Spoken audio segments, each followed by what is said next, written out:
జనరల్గా పెద్దవాళ్ళు అంటుంటారు కాలం కలిసి రావాలని. మనం ఎంత కష్టపడినా ఒక అదృష్టం అనేది ఉండాలి, అయితే కాలం కలిసి రావాలి. ఎంత కాలం కలిసి వచ్చినా మన కష్టపడే తత్వం ఉండాలి. అదే సహజంగా వింటూ ఉంటాం కదా ఈ మాట. దీనికి సంబంధించి మీ వివరణ కావాలి. అంటే వ్యక్తులు ప్రఖ్యాతులు అవ్వాలంటే విద్య ఒకటి ఉంటే సరిపోదు, వాళ్ళకి టైం కలిసి రావాలి. చాలా విషయాలు తెలిసిన వాళ్ళు, ఉచిత IVF IUI కన్సల్టేషన్, ఉచిత అల్ట్రాసౌండ్ స్కాన్. 49 అంటే సంతానం, 49 అంటే సంతోషం. చాలా గొప్పగా పాడగలిగే వాళ్ళు, చాలా అద్భుతంగా నాట్యం చేసేవాళ్ళు, బోళ్ళంత కవిత్వం చెప్పగలిగే వాళ్ళు టైం కలిసి వస్తే ముందుకెళ్తారు. అవునండి. టైం కలిసి రాలేదనుకో వీళ్ళ దగ్గర ఏమున్నా ప్రయోజనం లేదు. ఒక్కొక్కసారి ఏమి పెద్దగా రావు వాళ్ళకి, ఏదో వేగ్గా 2 ముక్కలు వస్తాయి.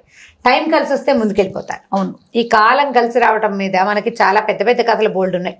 నా ఫేవరెట్ కథ ఒకటి చెప్తాం. ఓకే. ఇది సినిమా కూడా వచ్చింది. మిడతం భట్లు ఆయన పేరు, ఒక ఆయన జాతకరత్న మిడతం భట్లు అని పద్మనాభం గారు హీరో ఆ కథలో. సినిమా పేరేంటి? సినిమా పేరే జాతకరత్న మిడతం భట్లు. ఓకే. దాని పేరేది నీకు ఆ పేరు కూడా తెలియదంటే నువ్వు పాత సినిమాలు చూడవు. పాత సినిమాలు చూసే వాళ్ళకి తెలుస్తుంది. చందమామలో వచ్చింది ఈ కథ. ఓకే. తర్వాత ఏమో ఈ మన ఊళ్ళల్లో మన హరిదాస్ ఇవి చెప్తారు కదా, హరికథలు చెప్తారు. హరికథలో కూడా ఒకసారి విన్నాను నేను. తర్వాత ఈ సినిమా చూసినప్పుడు ఒక క్లారిటీ వచ్చింది. దాని మీద కథ మనకి చందమామలో కూడా కనపడింది అనమాట. బాగుంటుంది, ఇంట్రెస్టింగ్ గా, కొంచెం పెద్ద కథ. ఓకే. ముందు వెనకాల ఏం లేవు, కథలోకి డైరెక్ట్ గా వెళ్ళిపోదాం. ఒక పల్లెటూరులో ఓ తల్లి కొడుకు ఉండేవాళ్ళట. కుర్రాడు కొంచెం అమాయకుడు, అంటే మెతగ్గా మాట్లాడేవాడు అనమాట. మీకు చూడండి, కొంతమంది తెలివిగా మాట్లాడరు, తెలిస్తే ఏదో ధోరణిగా మాట్లాడతారు. ఈ అబ్బాయికి అలాంటి ధోరణిగా మాట్లాడే తత్వం. ఈ ధోరణిగా మాట్లాడేటప్పుడు పల్లెటూళ్ళల్లో ఏమవుతుందంటే వీళ్ళని తెలివి తక్కువ వాళ్ళుగా పరిగణిస్తారు. అయితే ఏదో కొద్దిగా 4 ముక్కలు చదువుకున్నాడు, కొంచెం సంస్కృతం కాస్త తెలుగు వచ్చు, కానీ ఆ ఊళ్ళో రక్తికి రాలేదు పాపం అతని చదువు. అయితే వాళ్ళ అమ్మ ఏమందంటే, నాయన పట్నం వెళ్ళబోయి ఈ ఊళ్ళో నీకేమి మనకి భోజనం గడిచే ఉపాయం లేదు, ఇల్లు వాకిలి నేను కనిపెట్టుకుని ఉంటాను, ఏవో గొడ్డు గోదా 1-2 ఆవులు, పాత రోజులు అలా ఉంచుకునేవాళ్ళు కదా, కాయ కసురు కాయించుకునే వాళ్ళు, పెద్దగా ఆహారాన్ని ఖర్చు అయ్యేది కదా, లివింగ్ స్టైల్ చిన్నవి కదా, ఖర్చులు ఉండేవి కాదు. నీకు కాస్త ఏదైనా కట్టిస్తాను, ఇక్కడి నుంచి వెళ్ళు, పట్టణానికి వెళ్ళి నగరంలో ఏదైనా పని చూసుకో, ఏ రాజాశ్రయమో దొరికితే బాగుంటుంది.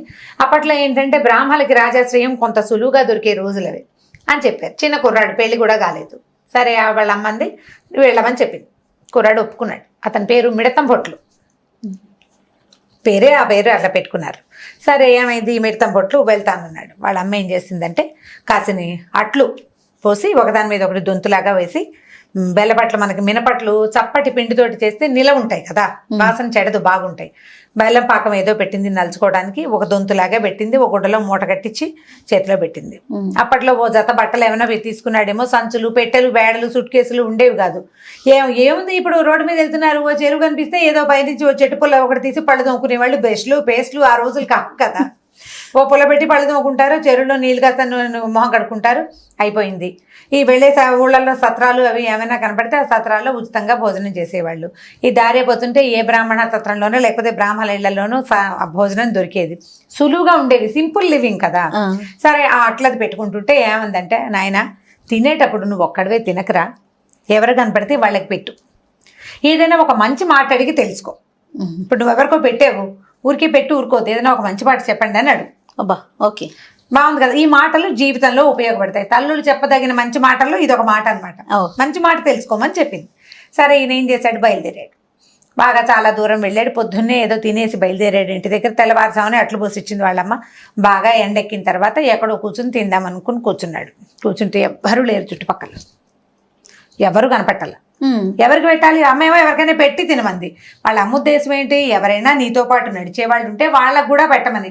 ఈయన కొంచెం అమాయకుడు కదా, తినేందుకు మనుషుల కోసం వెతుక్కుంటున్నాడు. ఎవ్వరూ కనపడలేదు. ఒక నక్క ఏదో తవ్వుకుంటోంది ఒక చోట తిండి కోసం, దాని దారిన తవ్వుతోంది. ఈయన ఏమన్నాడు, పిలిచాడు చప్పట్లు కొట్టి, రా నీకు అట్టు పెడతానని అనేసరికల్లా సరే నక్క వచ్చిన దగ్గరికి పిలుస్తున్నాడని ఆ నక్క ఏం చేశాడు, ఒక అట్టు బెల్లం చుక్క రాసి పెట్టాడు. అది అట్టు తినేసింది. ఈయన తన అట్లు తను భోజనం చేశాడు. మిగిలిన మూట కట్టి, నీకు అట్టు పెట్టాను కదా, ఏదైనా ఒక మంచి మాట చెప్పు అని అడిగాడు.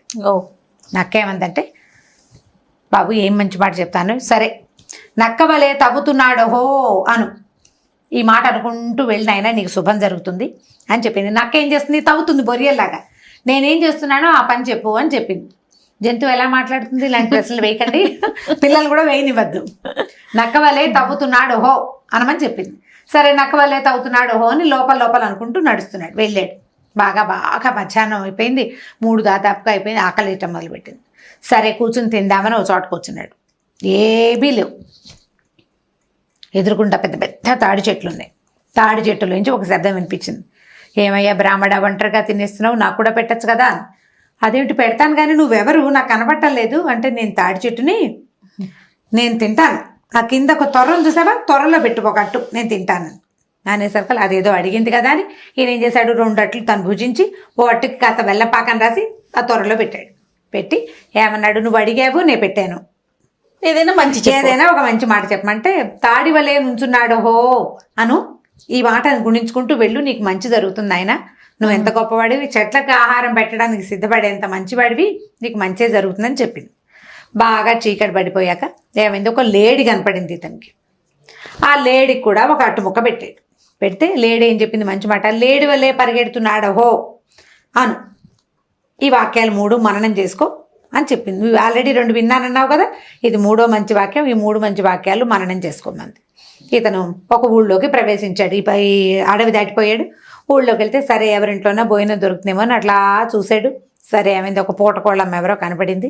కనపడితే ఆవిడ ఏమందంటే, అన్నం పెట్టలేను నాయన, కావాలంటే ఇక్కడ పడుకో, తెల్లవారుజామున లేచి వెళ్దు కానీ మా ఇంట్లో అన్నం సున్నం ఏం లేదంటే, అట్లు ఉన్నాయి కదా. ఆఖరి అటు ముక్క తినేసాడు, పడుకున్నాడు. పడుకున్నాక బాగా కొంచెం నిద్ర పెట్టిన తర్వాత ఏమైంది, తెల్లవారుజామున 3కో 4కో మెలకు వచ్చింది. నిన్న 3 మంచి వాక్యాలు విన్నాను, ఈ వాక్యాలు మననం చేసుకోపోతే మర్చిపోతానేమోనని గట్టిగా గొంతు పెంచేమన్నాడు. నక్క వలే తవ్వుతున్నాడు హో అని అరిచాడు. అరిచేసరికల్లా సరిగ్గా ఆ టైంకి ఏమైంది, ఈ ఎక్కడైతే ఇతను పూటకోళ్ళమ్మ వాకిట్లో పడుకున్నాడో దానికి కొంచెం అవతలగా ఉన్న ఒక పెద్ద శ్రేష్ఠి గారింటికి ఒక దొంగ కన్నం కొడుతున్నాడు బయట. ఓహో, వీడమ్మో ఎవరో చూశారు నన్ను, అందుకనే నేను తవ్వుతున్నానని అరుస్తున్నాడు అనుకుని తవ్వకుండా ఆగాడు వాడు. ఈయన 2 సార్లు 3 సార్లు తవ్వుతున్నాడు హో అని అరిచి తర్వాత 2వ వాక్యం గుర్తు చేసుకుంటున్నాడు. వీడేం చేశాడు, తవ్వడం మానేసి గుణపం పక్కకు పెట్టాడు, బిగుసుకుపోయి నుంచున్నాడు గోడకు అనుకుని. ఈయన తాడి వలే నుంచున్నాడు హో అని మళ్ళీ 3 సార్లు వచ్చాడు. ఊరినాయన ఈయన చూసేశాడు, అయ్యవారు ఎవరో, ఈ వస్తున్న వాయిస్ ఎవరిది, బ్రాహ్మడి గొంతు తెలుస్తుంది, ఎందుకంటే వీళ్ళది మంత్రాలు చదవటం వల్ల ఒక డిఫరెంట్ స్లాంగ్ ఉంటుంది. ఎవరో బాపనయ్యే నన్ను చూశాడు, అయ్యవారు పిలుస్తున్నాడు అనుకుని వాడు బిగుసుకుపోయి నుంచున్నాడు. 3 సార్లు అయిన తర్వాత వాడికి ఏమనిపించింది, ఇక్కడే నుంచుంటే వచ్చి పట్టుకుంటాడేమోనని పరిగెత్తాడు. ఓకే, ఈయన లేడి వలే పరిగెడుతున్నాడు హో అని గట్టిగా అరిచాడు. అరిచేసరికి ఈ 3 సార్లు అయ్యే లోపల ఈ పరిగెడుతున్న వాడు ఏమైంది, ఈ దారిలో ఒక దారి వైపుకు పరిగెడుతుంటే వాకిళ్లలో పడుకుంటారు కదా కొంతమంది పెద్దవాళ్ళు, ఒక ముసలాయన పడుకుని కర్ర కొంచెం పక్కకి పెట్టాడు. ఆయన పోటీ వేసుకునే కర్ర, నడిచే కర్రలు, తాటించుకునే కర్రలు ఉంటాయి కదా, పొడుగాటి చేతి కర్ర, ఆ కర్రకి కాలు తగిలి పడ్డం ఎలా పడ్డాడు, ఈ మంచం నుంచి అవతల మంచం మీదకి పడ్డాడు. మీద పడేసరికి పట్టేసుకున్నారు, ఎవరో మీద పడుతున్నారని. అందరూ ఏవో చిన్న చిన్న దీపాల అంతర్లు ఇళ్లలోంచి వచ్చినాయి, పరిగెత్తుకుంటూ పట్టుకున్నారు వాడిని. పట్టుకుని ఏంట్రా ఏరా సంగతి అంటే, వాడు దొంగని అదని తెలిసి వాడిని పట్టేసుకున్నారు. ఎక్కడ ఎవరు ఏంటంటే, వాడు గజ దొంగ, ఆ ఊళ్ళో ఎన్ని దొంగతనాలో చేశాడు. ఓకే, వీడికి ఎట్లా పట్టుపడ్డాడు అంటే, మాకు తెలియదు, ఎవరో అరిచారండి, ఎవరో అరుస్తున్నారు, ఈ వీడొచ్చి మా మీద పడ్డాడు అనేసరికి వాడినే 2 తీతలు తీస్తే వాడేమనంటే, అయ్యవారు ఎవరో నన్ను చూశాడండి, నేను నక్కలాగా తవ్వుతున్నానని, తాడిలాగా నుంచున్నానని, లేడిలాగా పరిగెడుతున్నానని అరిచాడు. అరిచేసరికల్లా భయానికి నేను పరిగెత్తాను అని చెప్పాడు. చెప్పేసరికల్లా అరిచిన అయ్యవారు ఎవరు, అసలు ఏ అయ్యవారు ఈ సందులోకి వచ్చాడు వీధిలోకి చూసుకున్నారు. పూటకోళ్ళమ్మ వాకిట్లో ఉన్న ఈ మిడతం భట్ల గారిని పట్టారు. పట్టేసరికల్లా ఈయన బికమొహం వేసాడు. ఈయనకి అర్థం కాలేదు, తను చేసింది ఏమిటో తెలీదు. వీడేమో గజ దొంగ వీరన్నా, వీడికి చాలా దొంగతనాలు చేశాడు, వాడి ఇంట్లో ఎంత బంగారమో బయటకు వచ్చింది. దాంతో ఇంత దొంగని పట్టాడంటే ఈయన సామాన్యుడు కాదు. మీకు ఎలా తెలిసిందండి, చూసారంటే నేను చూడలేదు, నేను పడుకుని ఉన్నాను. నువ్వు పడుకునున్న వాడికి నీకు ఎలా కనపడింది అంటే, కనపడలేదు, నాకు కనపడడం కాదు, పొద్దున నక్క చెప్పింది, మధ్యాహ్నం తాడి చెప్పింది, సాయంత్రం లేడి చెప్పింది అంటే అందరికీ నవ్వు వచ్చింది. నమ్మరు కదా, నక్కలు తాళ్ళు లేళ్ళు ఎందుకు చెప్తాయండి. బహుశా ఈయనకి ఆ రూపంలో జాతకం ఏదో తెలుసు, ఈయనకి జాతక దేవతే, బహుశా జ్యోతిష్య దేవత ఇలా వినపడుతోంది, ఇలా తెలిసిందని అనుకున్నారు. అనుకుని రాజుగారి ముందు ప్రవేశపెట్టారు. ఈ అయ్యవారి వల్లే ఈ దొంగని పట్టుకున్నాము అని. అక్కడి నుంచి ఏమంటే మీకు జ్యోతిష్యం తెలుసా అంటే, అవునన్నాలో కాదని, నాకేమి రాదు అంటే ఏం బాగుంటుందో బాగుండదు, నిలువుగా అడ్డంగా ఊపెడతాను, ఎస్ అని లేదు, నో అని లేదు. అయితే ఏమైంది, ఆయన ఏం చేశాడు, టక్ మని ఇలా అని, నా చేతిలో ఏముందో చెప్పండి అయ్యవారు, మీకు జ్యోతిష్యం తెలుసు కదా అన్నాడు. ఏం చెప్తారు, నీ చేతిలో ఏముందో నాకేం తెలుస్తుంది, ఆయన తెల్లబోయి వీడిని దొరికేవరో మిడతం భట్లు అన్నట్టు పైకి ఆయనకి స్వాగతంగా మాట్లాడుకునే అలవాటు. అనగానే వెంటనే రాజుగారు, అయ్య బాబోయ్ మీకు ఎంత తెలుసండి, మిడతేనండి ఎగురుతుంటే పట్టుకున్నాను. చేయి తీసేసరికి చిన్న మిడత ఎగురుకుంటూ పోయిందనమాట. నేను మిడతనే పట్టుకున్నాను, మీరు ఎంత బాగా తెలిసింది. రాజుగారేమో సింహాసనం మీద పైన కూర్చుంటాడు, మిడతం పొట్టు రాజస్థానంలో మధ్యలో నుంచున్నాడు. అంత దూరంగా ఉన్నవాడికి ఈగలు చిన్న చిన్న మిడతలు ఎగిరేవి కనపడవు కదా. మనకు చూడండి దోమ మనకు ఎలా కనపడుతుంది, ఇక్కడ కనిపిస్తుంది, అక్కడికి వెళ్ళేసరికి మనకు కనపడదు. సో మిడత ఆయనకి కనపడే అవకాశం లేదు. ఈయన ఖచ్చితంగా ఈయనకి జ్యోతిష్యం వచ్చు, ఇట్లా ఊహించేసి చెప్పేస్తాడు. లోపల ఇట్లా స్పార్క్, జ్యోతిష్యం ఈయనకి స్పార్కిల్ గా ఉందని చెప్పేసి ఆయన పట్టేసుకున్నారు. మీరు మా ఆస్థానంలో ఉండండి అని బతిమలాడారు. బతిమలాడేసరికి సరే ఆ పూట ఉంచుకున్నారు. ఈయన టైంకి మర్నాడో 3వ రోజు రాణి గారి వజ్రాల హారం పోయింది. పోయేసరికల్లా ఇప్పుడు తీసిన వాళ్ళు ఎవరో చెప్పమంటారు. ఈయన ప్రశ్న వేయండి అంటారు. ప్రశ్నకి మామూలుగా ఇప్పుడు నా వజ్రాల హారం పోయింది అని ఒక జ్యోతిషం ఆయన దగ్గరికి వెళ్ళి అడిగాను అనుకో, నేను వచ్చిన కాలాన్ని బట్టి ఆయన ప్రశ్న వేసి ఈ ప్రశ్నకి జ్యోతిష్యం చెప్తారనమాట. ప్రశ్న కాలాన్ని గుణిస్తారు. నేను అడిగిన క్వశ్చన్ని బట్టి దాని టైంని గుణించి ఆ వస్తువు దొరుకుతుందో దొరకదో చెప్పే శాస్త్రం ఒకటి ఉంది, ప్రశ్నాశాస్త్రం అంటారు దాన్ని. ఇప్పుడు కూడా మన దగ్గర మహానుభావులు కొంతమంది ఉన్నారు. పాతకాలంలో విరివిగా ఉండేది. ప్రశ్నాకాలాన్ని గణన చేసి వస్తువు దొరుకుతుందా దొరకదా, ఏ దిక్కును ఉన్నది అనేది చెప్పగలిగే వాళ్ళు అనమాట. ప్రశ్నశాస్త్రం చెయ్యండి, లేకపోతే మీ జ్యోతిష్యం మీకు స్పార్క్ అవుతుంది కదా, ఏదో ఒక స్పార్క్ తోటి చెప్పండి అన్నారు. అనేసరికల్లా ఆయన నాకు తెలియదు అన్నాడు. నాకు అసలు జ్యోతిష్యం రాదని చెప్పడం మొదలుపెట్టాడు. వాళ్ళు ఎవరు నమ్మకుండా ఏం చేశారు, అంతఃపురానికి అనుబంధంగా ఒక చిన్న పోలీస్ స్టేషన్ లాంటిది ఉంటుంది. ఈయన్ని అక్కడ కూర్చోబెట్టారు. చాలామంది ఇక్కడ తిరుగుతుంటారు కదా, వీళ్ళలో ఎవరో ఒకళ్ళు వీళ్ళే దొంగ అని మీకు తెలిసిపోతుంది. మీ దగ్గర ఉన్న స్పార్క్ అలాంటిది మాకు తెలుసు మీ సంగతి అన్నారు. ఆయన అక్కడ కూర్చోబెడితే ఈయనకి తెల్లవారుచు ఉంటే భయం వేసింది. నాకు ఏమవుతుందో రేపొద్దున, నేను దొంగనెవరిని పట్టుకోలేను, నాకు ఎట్లా తెలుస్తుంది, ఏదో అనుకోకుండా కాకతాళీయంగా జరిగింది. కాకతాళీయం కథ తెలుసా మీకు? దీని తర్వాత చెప్తాను. తెలీదు. కాకతాళీయంగా జరిగింది ఇది, నాకు ఎట్లా తెలుస్తుంది అని చెప్పి ఈయన ఏమి నెత్తి పట్టుకుని కంటికి వచ్చునో కాలికి వచ్చునో, నాకు ఏది వచ్చునో, కంటికి వచ్చునో కాలికి వచ్చునో అని 3 సార్లు గట్టిగా అనుకున్నాడు. స్వాగతంగా మాట్లాడుకుంటాడు కదా, కంటికి వచ్చునో కాలికి వచ్చునో అంటే నాకు కన్ను పోతుందో కాలు పోతుందో రేపొద్దున. సరిగ్గా ఆ టైంకి ఏమిందంటే అంతఃపురానికి దగ్గర కదా ఆయన ఉన్నాడు. అంతఃపురంలో దాసులు చాలా మంది ఉంటారు, పనివాళ్ళు ఉంటారు, దాసీలు. ఆ దాసీల్లో ఒక ఆవిడ శ్రీకంఠమ్మ, కాళికమ్మ. ఈ కంఠి కాళి అని పిలుస్తారు.